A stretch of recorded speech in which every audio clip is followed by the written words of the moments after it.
Salafi baju baru, Wahabi baju lama. Menyikapi tentang Wahabi ini ada kelompok yang pertengahan, ada yang ekstrim, ada yang membenarkan sama sekali.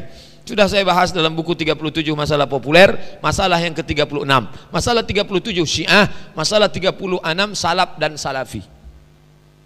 Ada yang ekstrim sampai mengatakan Wahabi ini perampok, membunuh orang, asal lain dengan dia pancung kepala.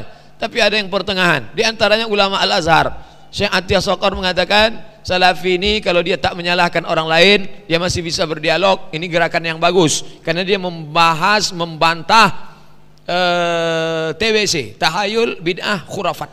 Bagus. Ada posting yang sangat bagus saya bacakan. Ada postingan yang sangat bagus dari seorang salafi, tapi sama saya sangat baik. Sama saya baik betul. Orangnya baik. Ini saya bacakan. Waktu datang dia ke Masjid Al-Falah dulu kita undang, lembut sekali.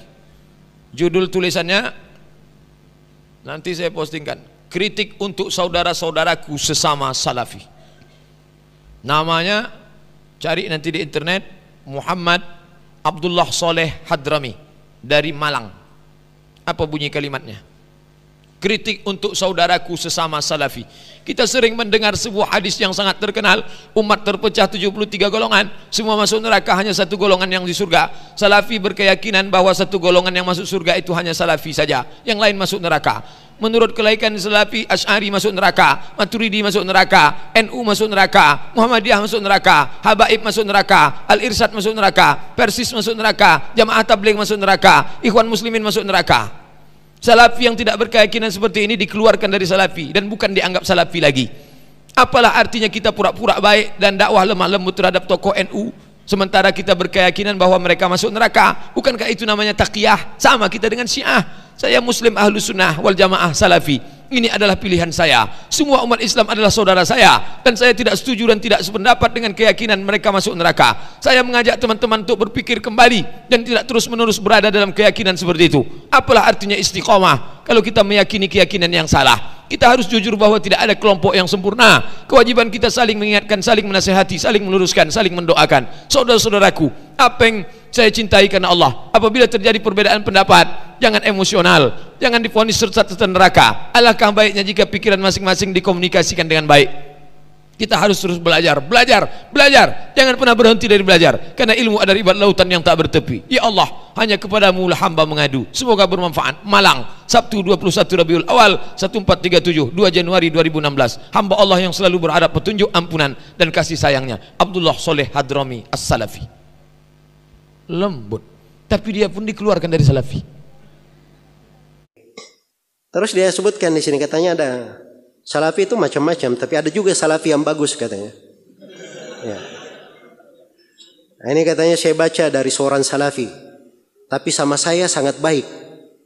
Ya, waktu dia datang di Masjid Al-Falah dulu, kita undang, dia lembut sekali katanya. Ya. Baik, ini ada salafi ya. Jadi kalau salafinya baik sama dia, berarti salafinya bagus ya.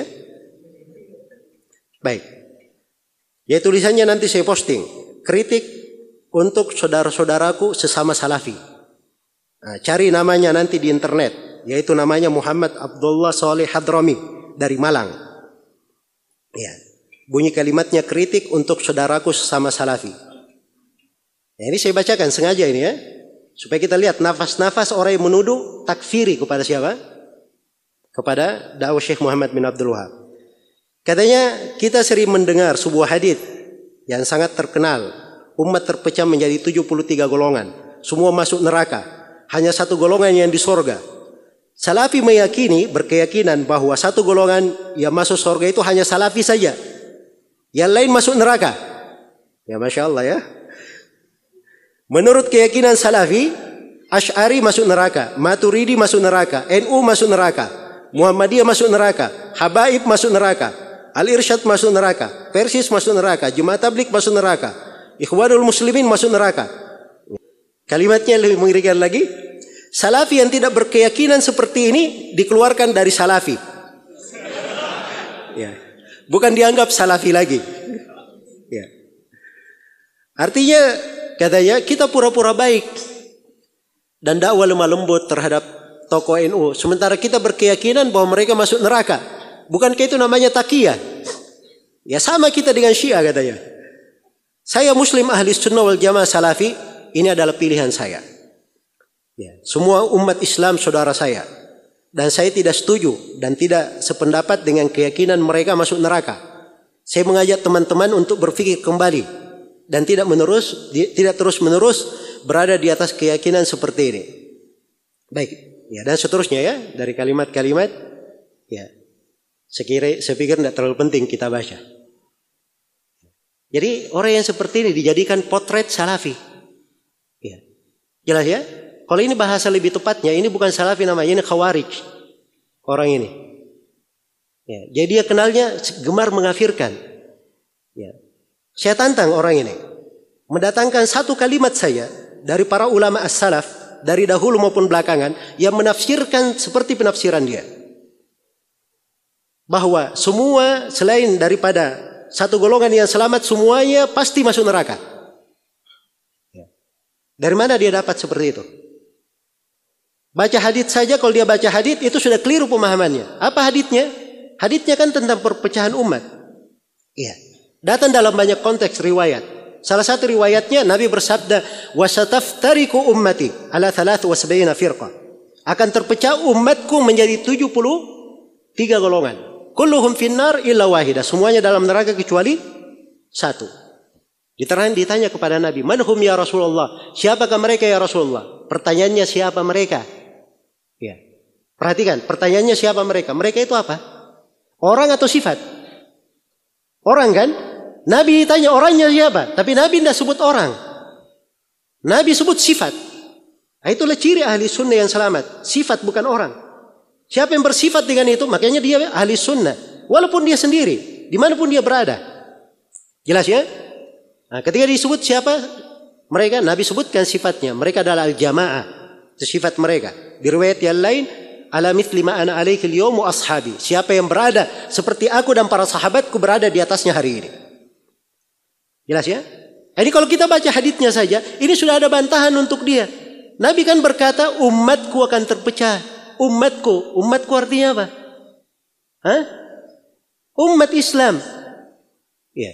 Itu bukan pengafiran. Yang berpecah ini umat Nabi masih disebut umatnya. Masih muslim mereka. Tidak ada yang meyakini itu kafir. Jelas ya? Tapi ini ancaman semuanya masuk dalam neraka. Ini mimbabil wa'id namanya. Mimbab al-wa'id. Sama kalau dia berzina masuk neraka, mencuri masuk neraka, membunuh masuk neraka. Pasti dia masuk neraka? Nah ini ancaman. Ya. Dia ancam dengan neraka. Adapun dia masukkan dalam neraka atau tidak, ini kembali kepada kehendak Allah Subhanahu wa taala berdasarkan firman Allah, "Innallaha la yaghfiru an yushraka bi wa yaghfiru ma duna dzalika liman yasha." Allah tidak mengampuni dosa kesyirikan. Adapun dosa selain dari kesyirikan, Allah mengampuninya bagi siapa yang Allah kehendaki. Nah, begitu caranya memahami. Dia mengambil sepotong-sepotong. Ya, datangkan orang ajaib, aneh bin ajaib seperti ini, ucapannya dipakai dalil. Ya, memang pemahamannya pemahaman takfiri. Yang seperti ini jauh dari mewakili makna salafi. Jadi orang yang seperti ini sebenarnya kalau dia menganggap dirinya bertobat, ya, dia bertobat dari apa? Dia mengatakan salafi itu pilihan saya. Salafi itu akidah dan manhaj, bukan baju. Ya, bisa dipakai oleh siapa saja. Ya. Kalau dia ada yang mendahulunya dari para salaf dengan gaya berpikir seperti ini, tunjukkan.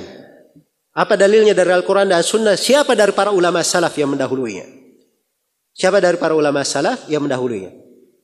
Jelas ya?